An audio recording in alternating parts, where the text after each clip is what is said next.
This is the Horse Radio Network. This is episode 46 of the Healthy Critters Radio on the Horse Radio Network. Healthy Critters Radio is brought to you by Biostar US. Find them online at biostarus.com. On today's show, we're focusing on puppies.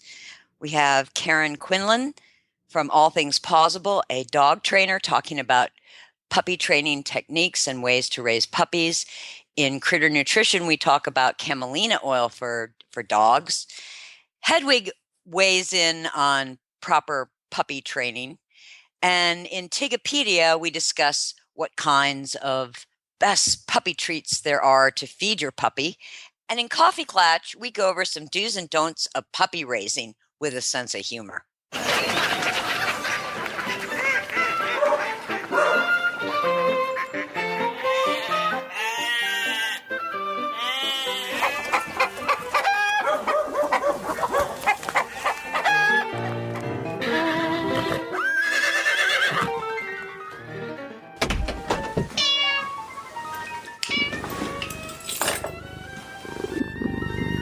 So guess where I am right now? You're in a hotel. You're in Florida. at the La Quinta.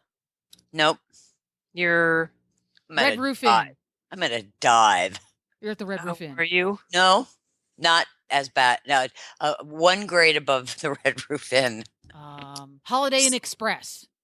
No, Howard Johnson's. Oh, there's still a Howard Johnson in existence. I love me a Hojo. I used to love Howard Johnson's, but I have to say, This is not. it's seen better days. I mean, it's very clean. It's got a refrigerator, and Did you eat? no, I haven't eaten since yesterday. No wonder you're grumpy. Yeah, that's stupid for somebody who does food for a living. Yeah, I'm just kinda, pointing sorta. Well, it's like this. Uh. One reason that I booked Howard Johnson's rather than the Hilton where I normally stay is that they said, oh, they have a restaurant. I went, well, that's awesome. I can come in and have, eggs for dinner, which would be great for a vegetarian. Yeah. Okay, well, they only offer freeze-dried clams. Oh, gross. It's a gross restaurant is what it is. Freeze-dried clams, is that really a thing? No, it's not freeze-dried. What are they? Oh. They're coated and fried, deep fried, batter fried. No, you don't need And hamburgers and sundaes. And there's really nothing over there next to the Hojos to go No. to. No. There's nothing over there. Mm-mm. Uh-uh. So fortunately, I did pack some cheese. So when we're done, I will take the cheese out of my pack and have some cheese, and I guess that'll be it. And chocolate. Should I have some good quality Chinese delivered to you? Maybe. No Chinese, thank you. Why not? Cheese, chocolate, and Chinese. All right. I'm delighted to have my friend and a trainer that I really admire, Karen Quinlan. She's been on our show. Welcome, Karen. She's my go-to person with dogs. And all my dogs have been to her for various classes. So I'm a huge fan of her training techniques and positive reinforcement. And even though I'm a horse person with many years of horses under my belt, every time I take a new class, I learn something. And even when I have this new puppy and I want to get right back into Karen's classes, even though I've taken them with almost every single puppy, Australian Shepherd puppy I've had, I always learn something new. So even if you've been to a puppy class with one dog, don't hesitate to go back to a puppy class with a new puppy. Well, absolutely. And if you're a good trainer, you're always learning something new, which is why I'm always bringing something new to the class. For the second I think I know it all, I might as well retire. Very good point. That it's sort of like horses. So if you're looking for a puppy, what kind of tips do you have for people who are, thinking of going to a breeder or going to a shelter and getting a puppy? Okay. Well, I think the first thing you need to take into consideration is your lifestyle. If you see a well-trained Aussie, it doesn't mean you should go get one. That's an excellent point. Dang.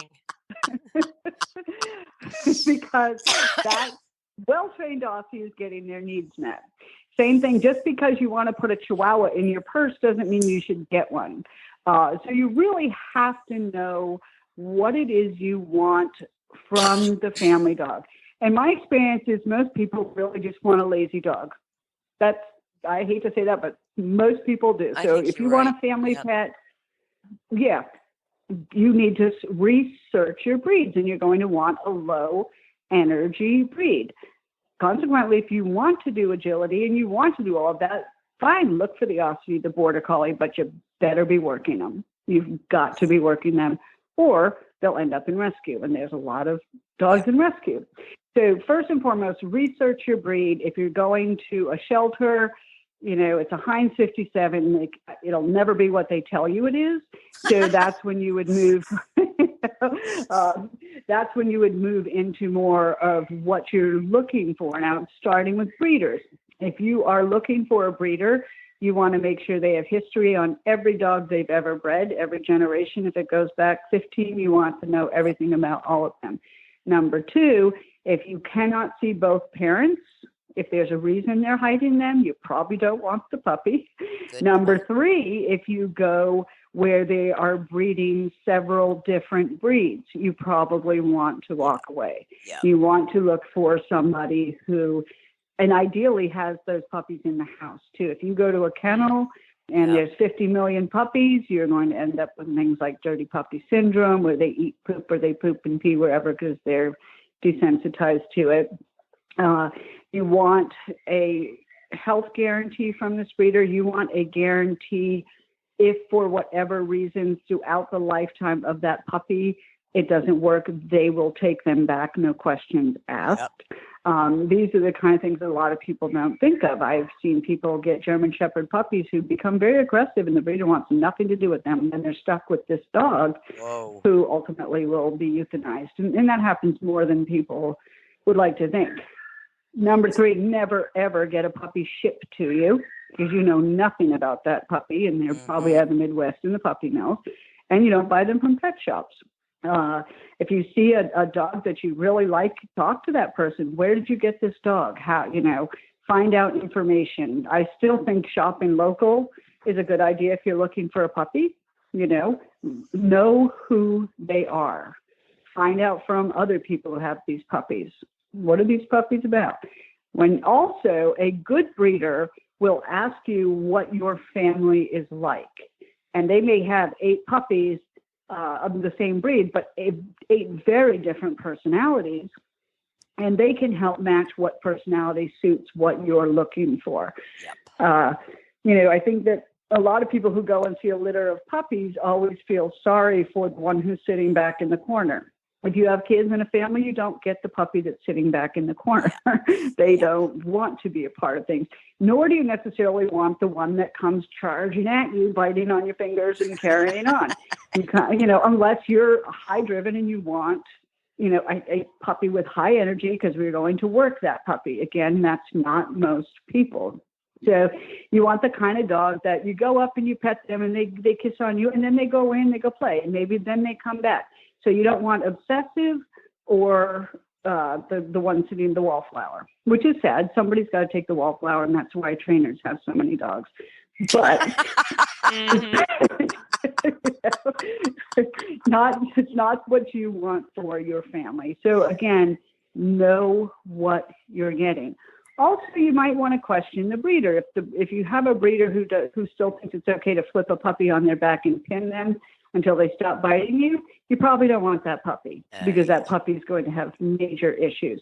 Ideally, and I always tell people when they say, if they turn their belly up, they're submitting to you. So I teach them how to roll over and I scratch their belly. I can get any dog on the face of the planet to go belly up, because they're like, hey, this is a good idea versus forcing them. So you want to watch out for that kind of thing. You want to stay away from somebody who's got a barn out in, nowhere, Pennsylvania, where those puppies have never seen anything but other puppies and maybe the person who feeds them. So, again, just going back to really know who your breeder is. And ideally, it's somebody who's got grandkids or kids coming in and the puppies are seeing kids and they're seeing everything and they're playing and, just being normal puppies. What are some good breeds for people who don't want a high energy dog but want a good family dog with kids and maybe they've got some horses but they're not going to be doing agility or working. Right. Well, I always think a well-bred lab is a good family dog. Yeah. Especially if you're around horses and stuff. But unfortunately right now there's a lot of not well-bred labs. So you have to be very, very careful. I always tell people, if you want one, go find the puppies that flunked out of service dogs. They're bred very well. And it may be like, maybe they don't like cats. Okay. So they couldn't, or it's usually something very benign that they're given up. Or, again, research a breeder who's been breeding for years and years and years and has a really good line. The last lab I saw that was shipped out of the Midwest was one of the craziest dogs I've ever seen in my life. And as soon as she showed him to me, it scared me. I thought, this puppy, and she didn't know what she was doing. And the puppy just never was right. It's sad. So don't get them shipped. Labs, if you like small dogs, I think that Shih Tzus are great little dogs for families, and they're lazy, and they typically like kids. How about Frenchies? What? Pardon me? How about Frenchies? French bulldogs? Mm-hmm. I would never have one, but that's me. Okay, but you wouldn't have them because of the way they look or because of their breathing? Oh, I think they're adorable, but they can be an extremely difficult dog, and many of them are actually very dog aggressive. Really? And every French bulldog we've ever had come. No, I shouldn't say that. We have one who's about 8 who can still come to daycare. Most of them get thrown out by the time they're 8 months old. Because that's so funny. Doggy daycare flunkies. They are, yes, definitely. So if you want a dog that you think you're going to take everywhere and socialize, and you don't want a French bulldog, if maybe you're a single person and you have an apartment and you like to take walks and hikes, then that might be a good dog for you. So I wouldn't have one because of my lifestyle. I always have more than one dog. I don't want to make sure my French bulldog's not beating up my dogs. So knowing that about them, that they can be bullheaded, they can be tough. They can also be very, very smart, which is a big problem because your smartest dog is your most difficult dog. I can't say, I know some people who have their French bulldogs and they love them, but it's usually a couple. They don't have kids. They don't have, I actually am just working right now with a little 10-week-old French bulldog puppy about the size of a stuffed toy. And they called me because he's beating up their English bulldog. She won't leave him alone. Oh my gosh, it's crazy. And they're afraid that they're going to kill the puppy. I'm like, well, yeah, he might, because she's being really obnoxious. We're taking care of it, though. We're getting better with that. So Frenchies, maybe not for everybody. But then again, no dog is for everybody. Right. So I actually like hounds and beagles. I think they make fantastic family dogs. And the funny thing about hounds and beagles, they're kind of hyper when they're young, but they love to be couch potatoes. So if you want a couch potato, what you need to understand about them, though, is you're probably not going hiking off leash with them. Right. Not a big deal. Or you may never see them again. Yeah. You can, but exactly. But I find that they do really well on leash walks. They follow their nose, or you get a long line, and So I think they've made and they usually do really well in daycare because they're used to other dogs. Let's see what else. I love the Swiss Mountain Dogs. Mm-hmm. I think they make great family dogs. Again, you don't get a Swiss Mountain Dog puppy if you have a 2-year-old, because the Swiss Mountain puppy is going to be 150 pounds knocking over the 2-year-old. So it's just those kind of things that people have to keep in mind. Are you planning on having babies? A lot of people don't think that when they get a puppy. Oh, I'm going to have babies. Well, maybe this dog's not suitable for a baby. So really knowing your family. What else do I like? I like the setters. I like English setters. Mm-hmm. I like Irish setters. They're not the brightest, since they started getting bred to have elongated heads. They lost half their brain with that. as did the collie. This is true. This is not, I'm not just saying their brains were shrunk, so they're not very smart anymore. But they're nice. They're loving, sweet, high energy, but usually very gentle. Of course, I love Aussies. I love Border Collies. But again, even I don't have one yet because I know I'm going to need a lot of time when I get one. Yeah. So let's see. What else? How about like golden retrievers? It's the golden retrievers are right up there with labs. You could get a really good one or you can get a really bad one. I've seen a lot of aggression in golden retrievers. Yeah. Yeah. Somewhere along the line, some aggression got bred in. And I have seen, people get bit trying to take tissues from them. I've seen a lot of things. And people are like a golden retriever. Years ago, when I first opened, the worst bite we had in daycare was by a golden retriever. Wow. And nobody believed me. Yeah, nobody believed me. So, yeah. And it was funny because my dog Sawyer didn't like this dog, and he'd been coming. And I thought I told Sawyer he was a jerk. I made him leave the playroom, and come to find out, Sawyer knew. He knew that this dog had a weird thing going on, and he did. He did a very bad bite on a dog who just tried to hump him. And that's not that big a deal. Dogs will hump. You can't kill them.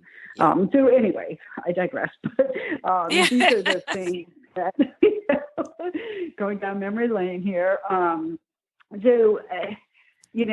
What used to be, you saw in the 70s with Cocker Spaniels. Cocker Spaniels were the best family dog ever. We had one. And once something becomes popular.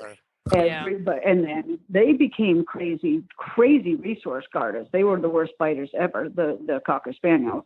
I think we're starting to see, some of that change. I've seen some good ones, some not so good ones. I love the Boykin Spaniels. They're cute. We're on the Spaniels.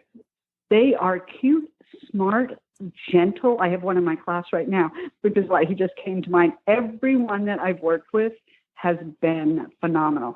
And there's not that many of them, which is why they're so fantastic. A lot of people don't even know what they are.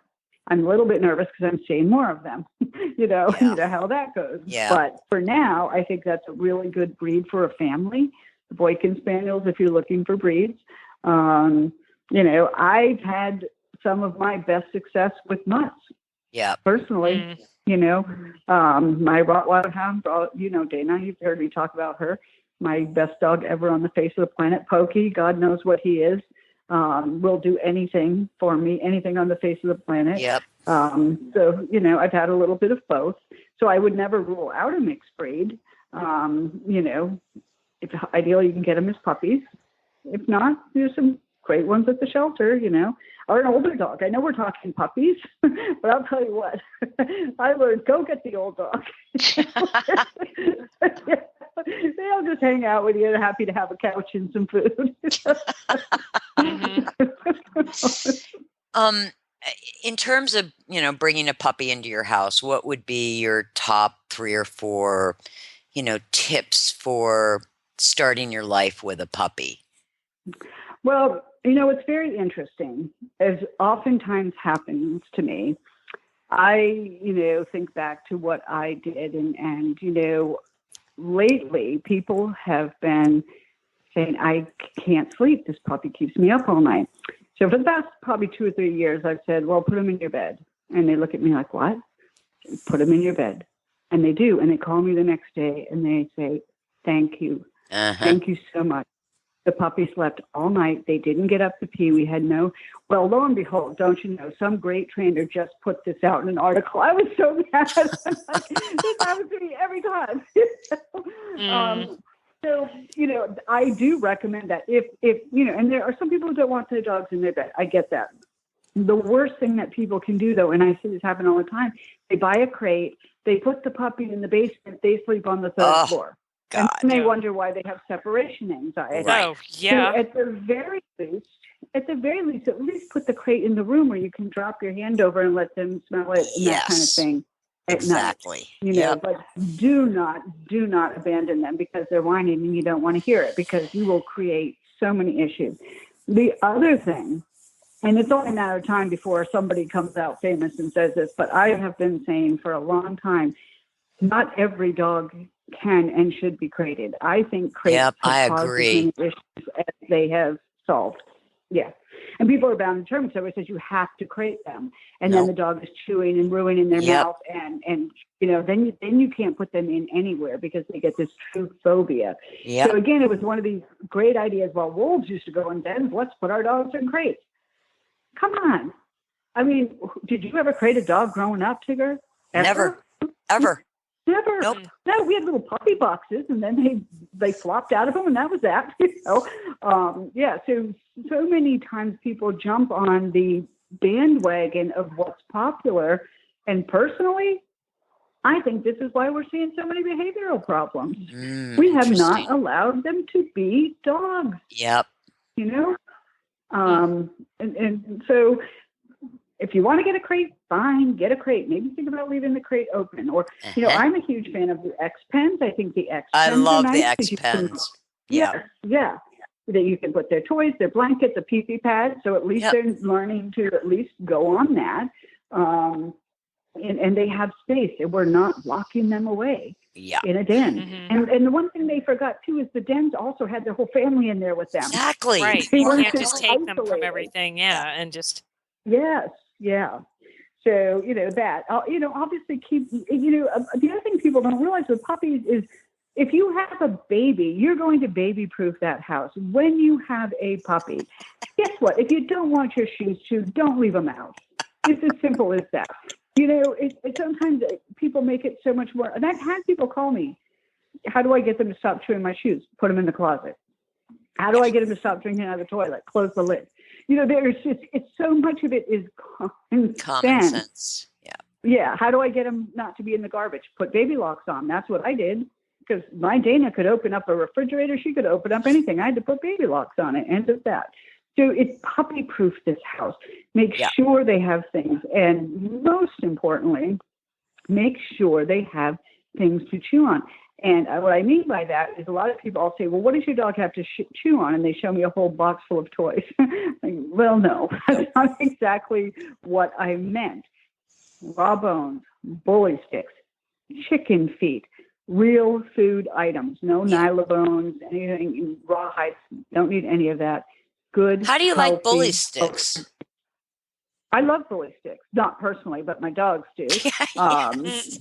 Thank you for that clarification. We appreciate it. I was so wondering. As I said, I'm like, I think bully sticks are fine. Again, and this is more than people may want to know. I want to know where my bully stick is coming from. I don't want a factory farm animal. So there's that. The raw beef bones I think are fantastic. Ribs, chicken necks. Yep. Chicken, turkey necks. Fantastic chews. Of course, now we're heading into the raw diet. Just tell people to research that for themselves. But, clearly, I'm a fan of that. But for a minimum, and also, if we're looking at this, you do need to pay attention to your food. And let me tell you a little something about most breeders. Purina, all the ones you probably don't want to feed your dog, guess what they do? They find the breeders and they give it to them to feed their puppies. So what does the breeder do? Hands a bag and says, this is what they eat, that you can't change it. The shelters do that, and they hand a bag of science diet and say you can't change their diet. Well, you better change it right away because those are horrific foods. So, doing your research. Can you afford this dog? So you need to understand the expense of the dog and can you afford a puppy? And included in that is a high quality diet. The right chews. There are so many things out there that are toxic to your puppy. You have to know that because you may end up with health issues you don't want. Hot spots, itching, ear infections, inflammation, yeast, all of this. I see it over and over and over again. So it's so much more is involved than just getting the cute puppy, especially if you want this puppy to last 15 years, which all dogs should actually live to 15, even 20. They're not now. And a lot of that has to do with nutrition and other things, which I won't go into. But, doing your research, making sure you're getting this puppy started off the best way so that he's happy, healthy, she's happy, healthy, their needs are met. Puppies whose needs are met are not going to become destructive and chew your furniture and jump on your children and bite them and because you're providing what they need versus, in terms of chewing, training. And you've got to train your puppy, right, Tigger? There's no getting out of that. There really isn't. Obviously, and who's ever listening to this probably is an animal lover anyway, and maybe I'm preaching to the choir, but don't chain them out in the backyard with a doghouse. Just these kind of things. Or don't chain them at all. And number one lesson I want to teach everybody, when you get that puppy, you do not encourage them to go visit every dog they see on leash at all. You want to teach your puppy right away. If we're on leash, we're walking by. Teach your puppy, if the leash comes off, you have permission to go play. Because I'll tell you, the number one issue I work on privately is leash aggression. Oh, wow. And it stems from a misunderstanding of what socialization was meant to be. Socialization doesn't mean letting your puppy run up to see every dog or every dog coming up to see your puppy. That's terrifying if you think about it. And they learn very quickly. They're either going to get hurt or scared, or if you got the crazy lab, thinks every time they see a dog, they have to run and go jump on it, because they were allowed to as puppies. And so you really teach your puppy to just walk by all of this. You're the best thing going on. Find appropriate, stay out of the dog park, just don't even go there, but find appropriate friends, their size, same play style. The worst thing I see things like I see a little white fluffy dog run into the dog park with the Rottweilers and hound dogs chasing it and just wanting to have a heart attack. So safety, but teaching and socialization also doesn't mean that every person walking up has to stop and touch your puppy. Because what do puppies, particularly, let's look at Goldens and Labs, who grow up to be very big dogs, or even the Swiss Mountain Dogs we were talking about, the Berners. And, everybody wants to touch a puppy. And so what do puppies do? They jump up, they lick your face, lick, everybody thinks it's cute, ha, ha, ha, ha, ha. And they turn into an 80-pound dog, jumping up, licking faces, and everybody hates them now. And that's what I guarantee you in class, I'm going to have at least 4 people say, I want them to stop jumping on people. Mm-hmm. So we start that. And again, if you ever watch the service dogs out there being trained, the puppies, watch them sometime, because those trainers they're evil if you try to touch their puppy. Not that I have ever done it, but they get really mad because they don't want, and these puppies are wonderful. They can go anywhere, do anything, because they've been taught, hey, you stay with me. Yeah. It's all good. So that's an important one. Well, this has been great, Karen, and I can't wait for you to meet the newest member of my tribe. I can't either. I am so excited. So get that puppy class going in October. I'm sitting down with Jennifer tomorrow, and we're going to make the schedule for the October I told puppy Jennifer, class. get me on the list, because you're already on it. We got you. Okay, great, because Wookie needs to go to puppy class, and I need to keep learning. So thank you so much for being such a great teacher. Oh, thank you. Thank you for hearing me out when I get on my tangents. No problem. Well, we don't know what that's like, do we, Patty? No, not at all. No. Not at all. Okay, thanks, Karen. Have a nice evening. Karen. You're so welcome. Thank you. Safe travels home. Okay, thanks. All right. Bye.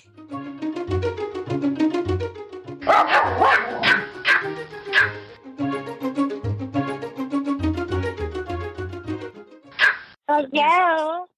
Hello, Hetty.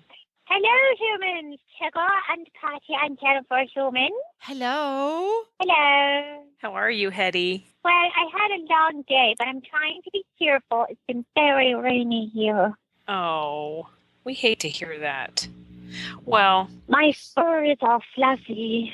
Oh. Does Hedwig the Pomeranian sometimes have bad hair days? Yes, today is a bad hair day. Oh, I'm sorry to hear that. Yeah, Thank me you too. for your sympathy. And the paparazzi always come out when it's a bad hair day. Always. Yeah, of Oh my course. God, they're just following me. It's like, come on, give it a rest. I just need to go to the barn. I do it every day. Well, Patty has a very important question for you today, Hetty. And she's going to I ask that do. now. I do. And in between Okay. dodging the paparazzi. Yeah. So that Tigger is adding a puppy to her brood. And so She's on drugs. I have to agree with that, but that's besides the point. So we thought it would be a good idea. Hetty, what are some good suggestions for raising good puppy training tips from Hedwig's point of view? Well, with my sainted little brother, I took over right away, because the human useless. And so the first thing to do is teach it who is boss. Okay. And I took over right away, explaining that my sister was top boss and I was middle boss. But if he, messed up with me, it was curtains for him. So he never really did mess up with my sister. So that worked out pretty well. Yeah. Puppies need a lot of toys. That's certainly an important part of their daily existence. And they get bored with one toy. So 14 or 15 toys cycled through per week is a good plan. 14 to Okay. 15. Okay, it's a good number. Okay, I'm going to write that down. That's a number of shoes I'm sure Tigger has in her closet. Go ahead. Yeah. Don't leave the shoes anywhere where the puppy can get them. Gotcha. Okay. Or helmets. My sister Lucinda once ate a helmet, a GPA, that was about 2 days old, which got her in a heck of a lot of trouble, let me tell you. Oh, I bet it did. Yeah. So is it better then that if when Tigger brings a new puppy into her life, she should purchase one of those less expensive schooling type helmets for the puppy to chew on? That's a good one. She should buy a truck, so a bike helmet of sorts. Okay. Australian shepherds don't eat helmets. That's actually a good point. You may be tempting fate there, Tigger. Yeah. Just because you don't have a helmet for them to eat doesn't mean they wouldn't eat it, Tig. Just get over yourself. Thanks, Eddie. Yeah. You're welcome. And you had better be prepared to sleep for approximately 4 hours a night, because that's about how much sleep you'll be getting. Because there's about 2 hours, then they want to play more. And then they want to go out, then they fall asleep, then they want to go out, then they want to play more. And then they fall asleep, then they wake up and they want to get up now. Are you taking notes, Tig? Yes and no. I've been remembering fondly this day in my travel travails of just this is just the beginning. Yes. It's sort of like this. Few months, Tigger. Yeah, it's going to be a tough. Right there, you have it. Well, Hetty, thank you for laying it right on the line. Right on the line. I knew that we would have the realism, which is only Hedwig, that would hopefully help Tigger in this. Yeah. Well, thank you, Hetty. I don't die. Yeah, I hope you like caffeine. Yes. Good. All right. Well, Tig, there you have it. Thanks, Hetty. Bye, guys. Thank you for the sage advice. Yeah. Thanks, Hetty. Nothing. Bye-bye. Bye. Bye.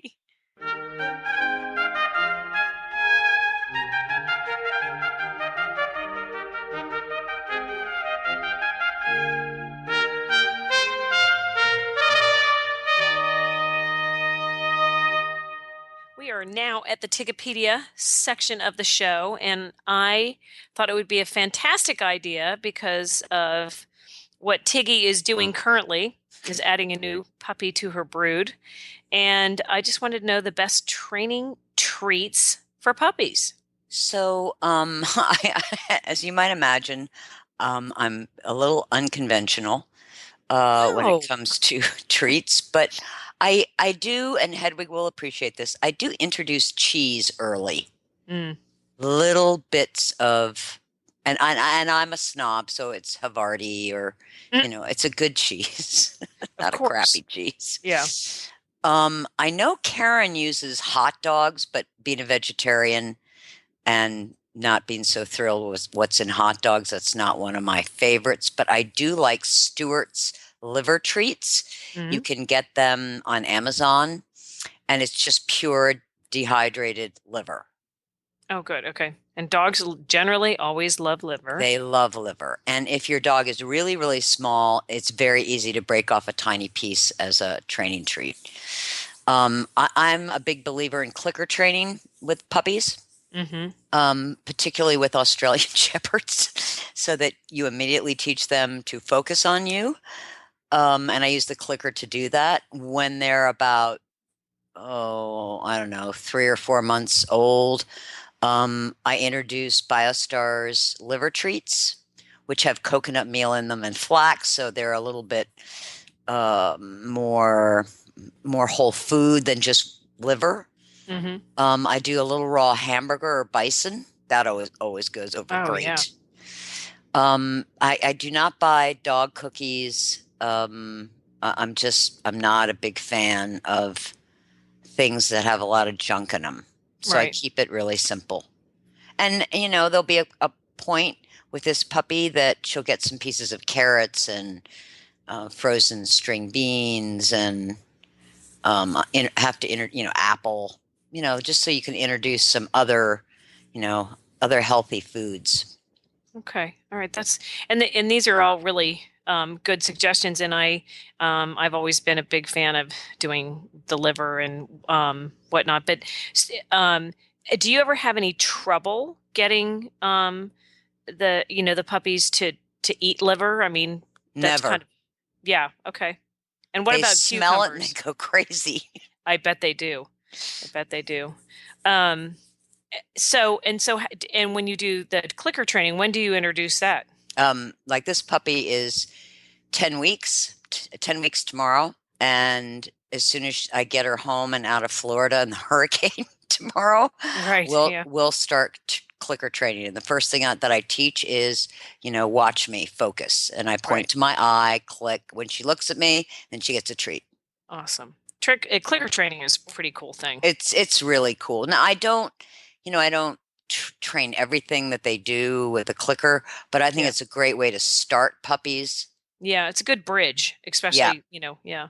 Well, cool. Okay. Well, that's all good advice. I think it would be great if the listeners have any good whole food or healthy dog treats or puppy treats to put it on pass it on. Yeah, on our Facebook page on Healthy Critters. So wonderful. Good job. Thanks.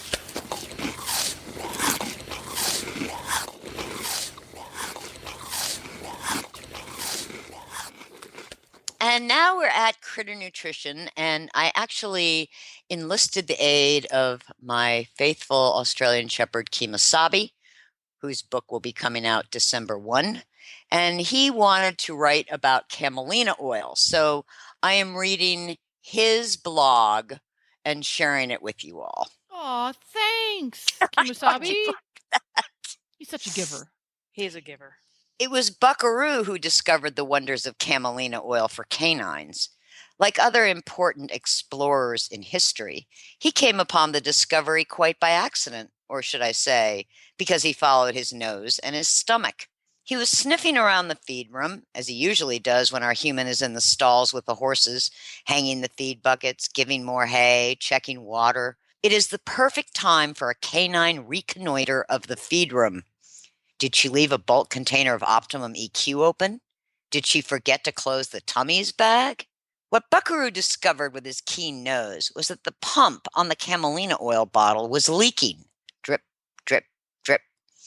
Being a canine who has never met a food item he didn't like, he took a lick and decided it was delicious. Because Buckaroo and I are best buddies, he stuck his head out of the feed room and telepathed his discovery to me.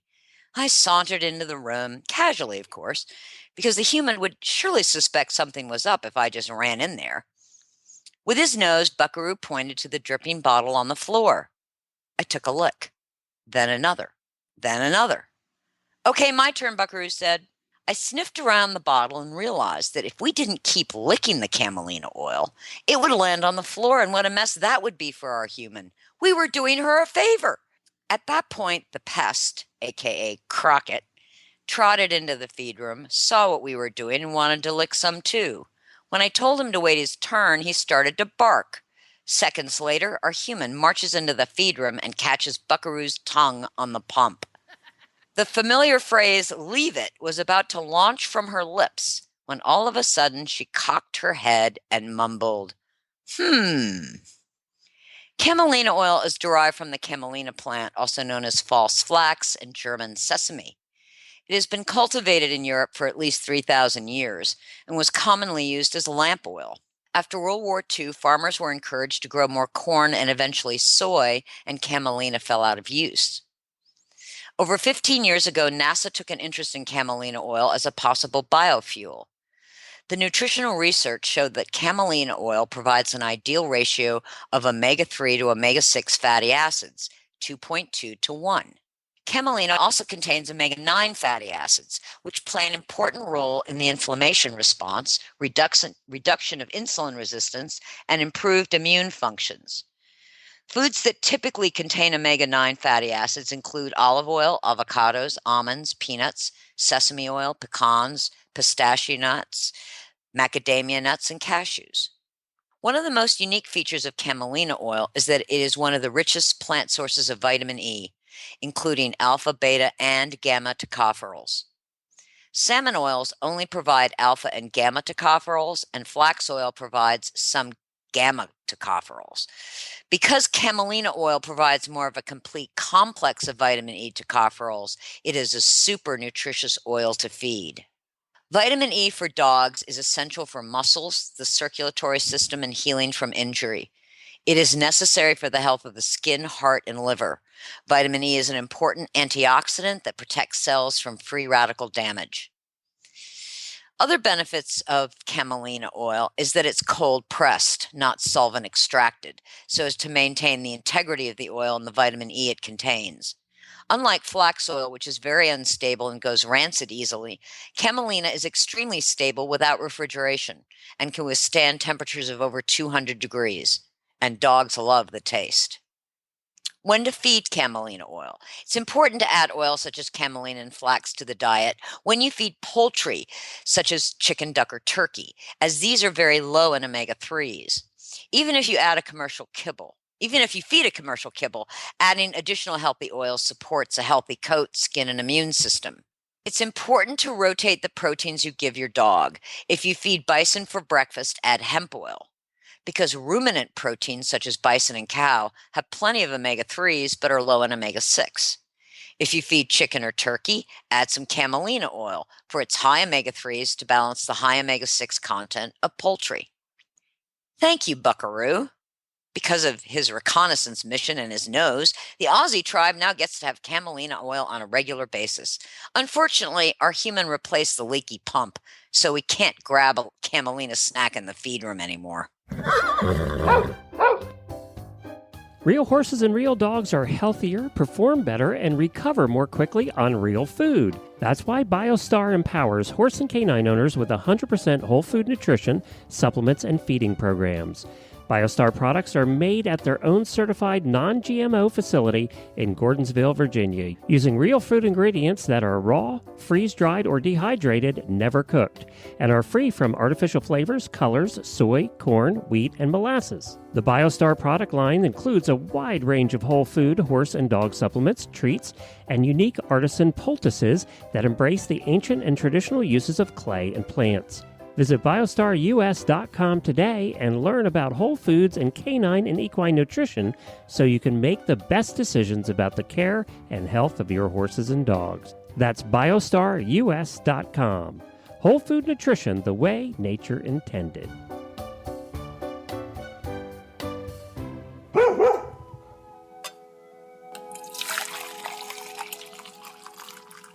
And it's time for Coffee Clatch. I'm sitting here with my not coffee beverage. And keeping in our All About Puppies theme for this evening, we are going to talk a little bit about tips for raising puppies. And we're going to inject a little bit of humor into it because the rest of the show has been so very serious. Yeah. So I thought I'd start us out with a tip from my basket of puppy raising experiences. My tip is teach your puppy to bark at squirrels. He's going to do it anyway, and you might as well take the credit. Well, it's like you have to have the on and off switch, right? Yeah. Yes. Okay. So teach your puppy to bark at squirrels. All right. Okay. Patty, you're up. I always teach my puppies to sit and wait for their food. So they always make them and I do it. So I teach them to sit, and then I teach them to sit and wait for their food. So I use the command sit. I don't say sit, stay. I say sit. And generally I do that with some of their food, and it's pretty easy to get their attention at that point. Obviously, depending on the breed, you can have ones that have been a little bit more wide open, but I always make them sit and wait for their food. And that they're always incredibly, I always have a lot of dogs, and they're fairly well manageable during feeding time because everybody has to sit and wait. Tigger, what do you have? Well, I have, smart dogs, and I learned that you don't refer to the cat as a bad cat. No. Yes. Okay. Because then the dogs start disciplining the bad cat.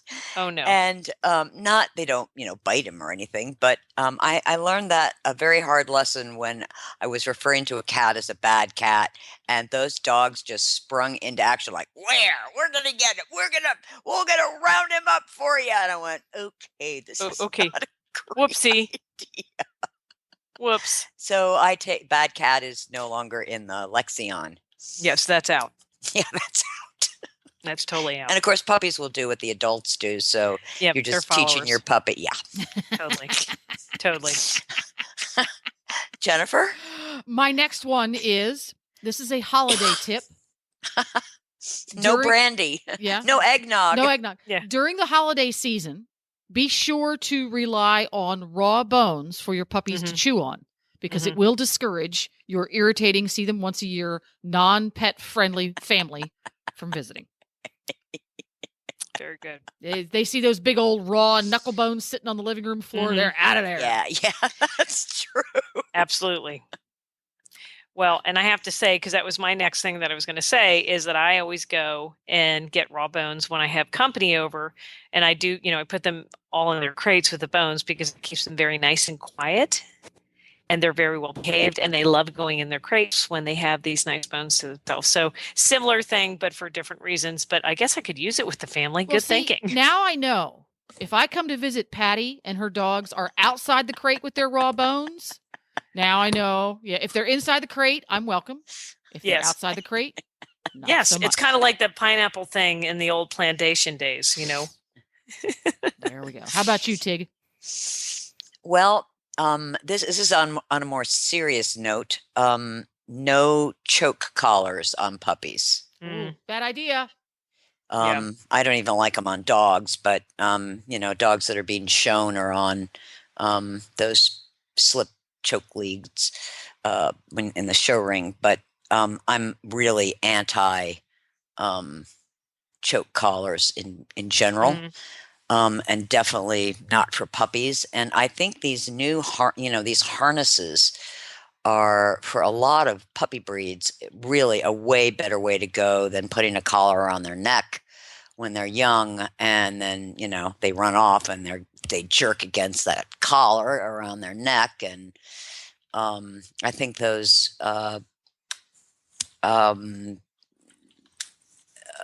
sugar. My brain is just wet. It just left. It just, the harnesses are way better for puppies. And there's so many different types now too. Yeah, and padded and comfortable. And the other thing is, I really am against retractable leashes. Oh, that plays into my next tip. Okay, you take it from here. That plays into my next tip. In my opinion, an excellent tip for folks with new puppies is invest in several of them, preferably in bright colors. Are you talking about regular leashes? No, I'm talking about retractable leashes. So that when you're irritating one digit in their age group, nieces and nephews come to visit because you've got a new puppy, you can give them those retractable leashes and send them into the backyard to play with them and give your puppy some peace and quiet. Oh, that was good. Okay. Yeah. Well done. Because that's what they're good for. Well, can we explain why we don't like retractable leashes? All it does is teach the puppy to pull on the leash. Yeah. And it also can be very damaging if you have a child walking a dog and they go to grab it and retract it. They can be, I haven't bought retractable leashes in years. They're just a bad idea. I've never owned one. Yeah. But my biggest objection is when I'm when I have a dog on a leash, to me, it's like a rein, Mm. and I want to be communicating with that dog with the leash. Well, with a retractable leash, you've got this big plastic honking thing. There's no connection to the dog at all. No. Yeah. So, leashes are way, way better. And I don't like nylon ones personally because they remind me of getting my hands burned with a nylon rope. So I'm personally all about leather. But avoid retractable leashes. Yeah. Well, if you're going to do, I think we all agree on that one. How about you, Patty? Totally, absolutely. What I was going to say though, if someone does have a nylon leash, the one thing that you can do, this is a tip that just came into my head, is you can tie a knot in it so that you have the knot so it doesn't hurt your hand.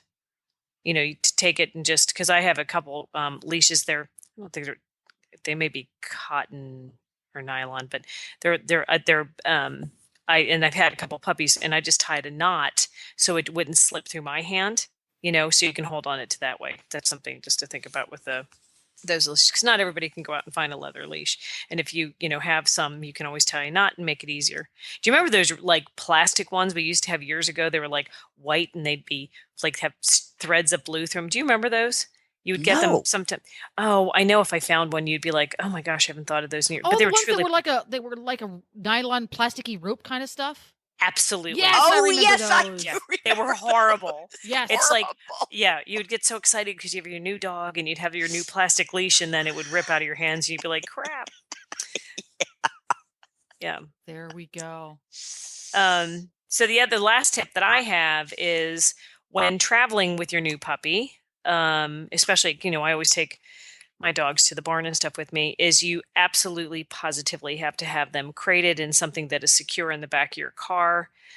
Don't drive with them on your lap because it's just unsafe. The dog can, crawl up and get into your face. But I always keep my dogs in a crate, in a nice crate, nice and comfortable, where they can see me, where the air is on them, but the crate is fixed somehow. Because a lot of these crates, you can run your seatbelts through them and attach them, but so they can't go flying all over the car if you have to hit the brakes really quickly. There's nothing better than instead of having a golden retriever land on the back of your head when you slam on the brakes, even better than that is a golden retriever in a crate landing on the back of your head when absolutely you have to slam on the brakes. Or I'm just going to point out a French bulldog, because they're smaller but yet weigh about the same as a golden projectile. retriever. There you go. Yeah. There you go. So, well, folks, we would love to hear your puppy raising tips on the Facebook page, which is, Patty, what's the Facebook page? Healthy Critters Radio. There you go. She says with such confidence. I did. Healthy Critters Radio. Head over there on Facebook, like it, follow it, join the fun, and we'd love to hear about your puppy training stories, puppy raising tips with humor involved, and do all that sort of thing. Always. And I will keep you updated on the adventures of the new puppy. Yeah, we want adventures. We want to see pictures on the Facebook page, please. Of course. Absolutely. Thanks for listening, everyone, and thanks to our sponsor, Biostar US. You can find them online at biostarus.com. Get the Horse Radio Network phone app on iOS or Android by searching for Horse Radio Network in the App Store. It's free and easy to use.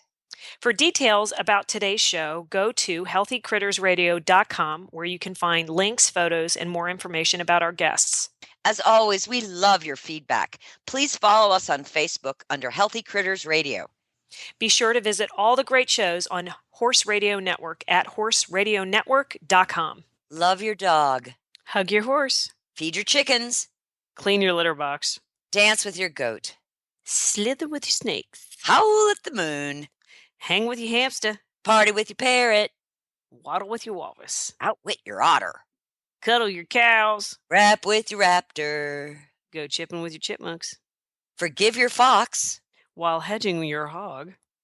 We also recommend that you rack with your raccoon. Gyrate with your giraffe. Meditate with a meerkat. Uber with your orangutan. Facebook with your flamingo. Ponder with your panda. Walk with your Wookiee. Yawn with your yak. Twitter with your toucan. Go raining with your reindeer. Dropbox your dragon.